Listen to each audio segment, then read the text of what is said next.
सरकारी insurance company LIC की बात करते हैं। अब आज मंगलवार को शेयर बाजार में इसकी लिस्टिंग फीकी रही। लिस्ट होते ही एलआईसी औंधे मुंह गिरा। नेशनल स्टॉक एक्सचेंज पर एलआईसी का शेयर 872 रुपए पर लिस्ट हुआ। अगर आपको याद हो तो पॉलिसी धारकों के लिए जो इशू प्राइस था वो 889 रुपए था, रिटेल निवेशकों के लिए 904 रुपए था, क्यूआईबी के लिए 949 रुपए था। यानी तीनों तरीके के जो निवेशक थे उनको आज लिस्टिंग के बाद नुकसान उठाना पड़ा। जिन निवेशकों ने लिस्टिंग होने के बाद निवेश जारी रखा, तुरंत नहीं निकाला, उनका घाटा और बढ़ गया। उनका घाटा बढ़ा, शेयर घटकर 860 रुपए तक चला गया और 860 रुपए आज का निचला स्तर था। जब ये बंद हुआ है तो 872 रुपए के आसपास हुआ है। आप ये सोच रहे होंगे इतनी बड़ी कंपनी, इतनी चर्चा थी, सरकार ने इतनी तैयारियां की थी, उसके बाद भी इसकी लिस्टिंग फीकी क्यों हुई? कुछ और सवाल भी हैं। एलआईसी की इस पूरी गिरावट को, इस पूरी फीकी लिस्टिंग को समझने के लिए हमने इसको 5 बड़े सवालों में तोड़ा है। वो 5 बड़े सवालों के जरिए हम अंशुमान जी से ये समझेंगे कि आखिर एलआईसी डिस्काउंट पर क्यों लिस्ट हुआ। वो 5 बड़े सवाल कौन से होंगे? एलआईसी डिस्काउंट पर क्यों लिस्ट हुआ, पहला सवाल। एलआईसी की इस लिस्टिंग का पॉलिसी होल्डर और निवेशकों के लिए मतलब क्या है, दूसरा सवाल। क्या सरकार ने इस बात को पहले से भांप लिया था कि एलआईसी की लिस्टिंग बहुत अच्छी नहीं होगी, इसीलिए सरकार की तरफ से कोई बहुत बड़ा इंथू नहीं था? अब आगे के क्या टारगेट हैं ये हम समझेंगे और कैसे सरकार के विनिवेश की पूरी गाड़ी जो है वो लड़खड़ा गई है और कई पहिए भी ऐसे हैं जो पिचक रहे हैं, जिनकी हवा निकल रही है, उन पर भी चर्चा होगी। लेकिन सर, सबसे पहले सीधा सवाल, एलआईसी की लिस्टिंग डिस्काउंट पर क्यों हुई?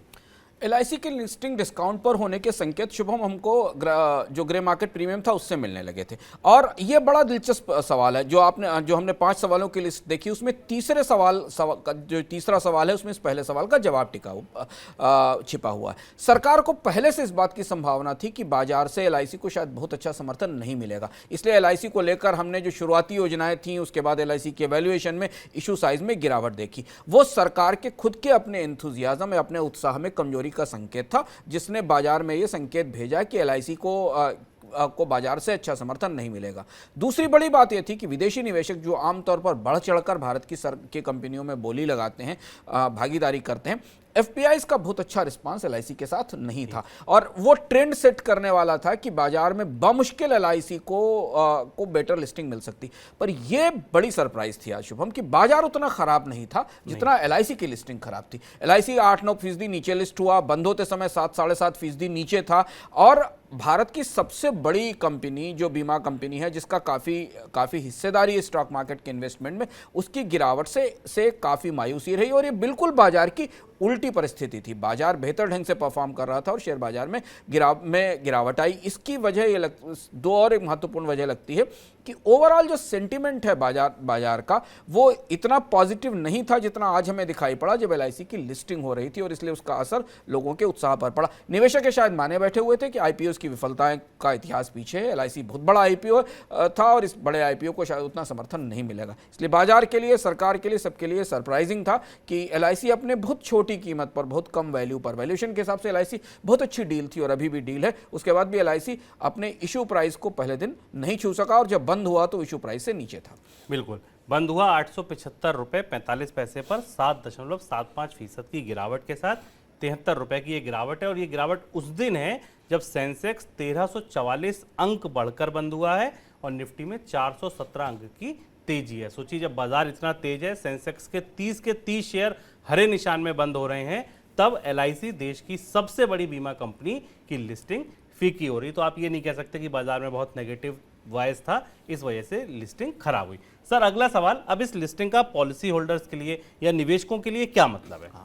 इसे समझना हमारे लिए जरूरी है क्योंकि बाजार का पैराडॉक्स था एलआईसी, जबकि आमतौर पर बाजार का रिफ्लेक्शन होता है एलआईसी। तो जो संकेत हमें मिले, जो एक्सपर्ट से बात हुई, कई सारे एक्सपर्ट्स ने जो बताया, उस हिसाब से सबसे बड़ी चिंता लोगों को यह थी कि एलआईसी की जो एम्बेडेड वैल्यू है उसमें उतार चढ़ाव का खतरा बहुत ज़्यादा है। चूंकि एलआईसी के ज़्यादातर गेन्स मार्क टू मार्केट है, यानी बाजार में निवेश से आते हैं, बाजार की भाषा में जिसे एमटीएम है, मार्क टू मार्केट गेन कहते हैं। एलआईसी शेयर बाजार की सबसे बड़ी निवेशक है। शेयर बाजार में होने वाले उतार चढ़ाव एलआईसी की बैलेंस शीट को, एलआईसी के मुनाफे को सीधे प्रभावित करते हैं।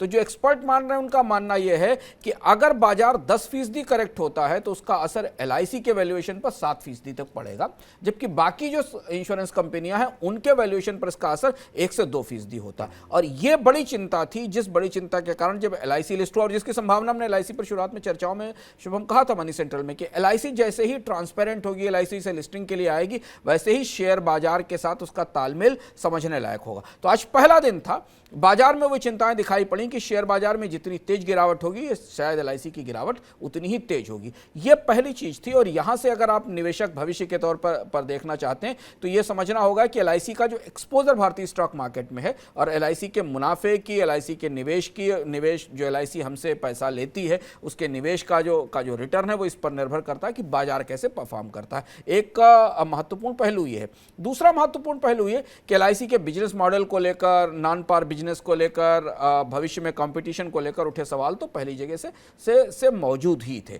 तो अब यहां से जो पॉलिसी होल्डर्स हैं उनके लिए तो उन्हें तो थोड़ा डिस्काउंट पर ये शेयर मिला था। हालांकि आज उनको भी बहुत बड़ा मुनाफा नहीं मिला शुभम, 10 रुपए या 12 रुपए के आसपास का मुनाफा मिला। तो पॉलिसी होल्डर्स के लिए तो इस शेयर को बनाए रखने में, होल्ड करने में कोई दिक्कत नहीं, पर निवेशकों को लिमिटेड टाइम में, सीमित समय में बहुत बड़े गेंस की उम्मीद शायद एलआईसी के इशू में आने वाले समय में नहीं होगी। सर, सरकार ने क्या इस बात को पहले से भांप लिया था? अगर हम तैयारियां देखें तो शुरुआत बहुत बड़ी थी। ये तक माना गया कि 1 लाख करोड़ का आईपीओ हो सकता है, उसके बाद 50,000 करोड़ हुआ, फिर आया तो बहुत छोटा आया। जिस तरह से तैयारियां थी वो भी धीरे धीरे बढ़ती दिखी। आज लिस्टिंग ने और उस चीज़ को स्वर दे दिया। आप कहिए कि सरकार को ऐसा लग नहीं रहा था कि शायद एलआईसी की बहुत धमाकेदार लिस्टिंग होगी, इसीलिए बहुत डाउन प्ले किया गया। हाँ, और यहाँ हमें मानना पड़ेगा कि सरकार ने बाजार के मिजाज को सही ढंग से समझा। जो चर्चाएं शुरुआत से चल रही थी कि 2,000 रुपए का, 1,500 रुपए का, 1,800 रुपए का इशू प्राइस होगा, बहुत बड़ा इशू होगा, शायद सरकार के पास मार्केट के सेंटिमेंट का बिल्कुल सही फीडबैक था। अब आप कल्पना करिए कि जिस तरीके की कल्पना की चर्चाएं फरवरी या मार्च में थी, अगर उतना बड़ा आईपीओ आया होता और बाजार में ये स्थिति होती तो शायद आज बाजार का सेंटीमेंट, सरकार का सेंटीमेंट, भारतीय वित्तीय बाजार का सेंटीमेंट, फाइनेंशियल मार्केट के सेंटीमेंट पर कितना खराब असर पड़ता। तो सरकार ने इसे कंजर्वेटिव एस्टीमेट के साथ जारी किया। सरकार को यह अंदाज था कि इसकी बहुत अच्छी लिस्टिंग शायद नहीं हो पाएगी। अगर बहुत बड़ा इशू होता तो सब्सक्रिप्शन मिलने में भी दिक्कत हो सकती थी, क्योंकि हमने देखा कि एलआईसी को सब्सक्रिप्शन तो मिला पर उतना बड़ा सब्सक्रिप्शन नहीं मिला जितना कि मिलना चाहिए था। तो यहां सरकार ने बाजार के मिजाज को, एलआईसी के बहुत बड़े होने के बावजूद एलआईसी को लेकर निवेशकों की प्रतिक्रिया या उनकी संभावनाओं को देखते हुए इस सच्चाई को भांप लिया था। और उस सच्चाई को भांपने के बाद एलआईसी के इशू साइज में और बाकी चीज़ों में कमी की गई। उसका खामियाजा लिस्टिंग के तौर पर हमें देखना पड़ा, क्योंकि जब एलआईसी की मालिक ही अपने प्रोडक्ट को लेकर थोड़ी संकोच में, थोड़े उत्साह में कम थी, तो बाजार ने भी उसको उसी तरीके का रिस्पॉन्स दिया। लेकिन अगर ये उतना ज़्यादा उत्साह दिखाया गया होता और वो एंटी क्लाइमेक्स आज बाजार में दिखाई देता तो इसका असर मार्केट के सेंटीमेंट और निवेशकों पर पड़ता। तो इसलिए एक ठीक ठाक ढंग से बाजार में एलआईसी का प्रवेश हो गया, एलआईसी सूचीबद्ध हो गई और अब आगे बाजार की रफ्तार के साथ एलआईसी की में ग्रोथ दिखाई देगी। बिल्कुल सर, अब आगे के टारगेट क्या मिल रहे हैं? अगर ब्रोकरेज फर्म्स वगैरह को आप देखें, उनकी रिपोर्ट्स को देखें, तो आगे के टारगेट अब मीडियम टर्म में क्या मिलते दिख रहे हैं एलआईसी के? मैक्वायरी की और बाकी लोगों की रिपोर्ट है, जिन लोगों से हम भी बात कर रहे हैं, कि 5% से 6% से ज़्यादा का अपसाइड एलआईसी के स्टॉक में लिमिटेड पीरियड में नहीं दिखता है। आज तो हम 7% डिस्काउंट पर एलआईसी को ट्रेड होते देख रहे हैं। तो 949 का अगर इशू प्राइस है तो 1000 तक के अपसाइड के चांसेस या संभावनाएं फिलहाल दिखाई दे रहे हैं। तो अगर जो इन्वेस्टर्स, लॉन्ग टर्म इन्वेस्टर्स है, उनके लिए बहुत खराब डील भी नहीं है एलआईसी रखने के लिए। लेकिन एलआईसी बहुत तेजी से दौड़ेगा आने वाले समय में, गिवन सिचुएशन में इंश्योरेंस बिजनेस की, एलआईसी की और मार्केट की इसकी संभावना नहीं है। लेकिन हाँ, अपसाइड तो है ही, और अपसाइड होना स्वाभाविक भी है, क्योंकि भारत की सबसे बड़ी बीमा कंपनी है, उसका शेयर बाजार में इतना बड़ा निवेश है, सरकार की बड़ी हिस्सेदारी है। तो अपसाइड को लेकर, एलआईसी को लेकर कोई बड़े सवाल नहीं है। लेकिन हाँ, एलआईसी स्टॉक मार्केट में बहुत तेजी से आपको बड़ा मुनाफा देने वाला शेयर अलॉटमेंट साबित होगा। आपकी लॉटरी लगी है और आपको बहुत बेहतर रिटर्न मिलेगा, इसकी गुंजाइश फिलहाल थोड़ा सा कम है।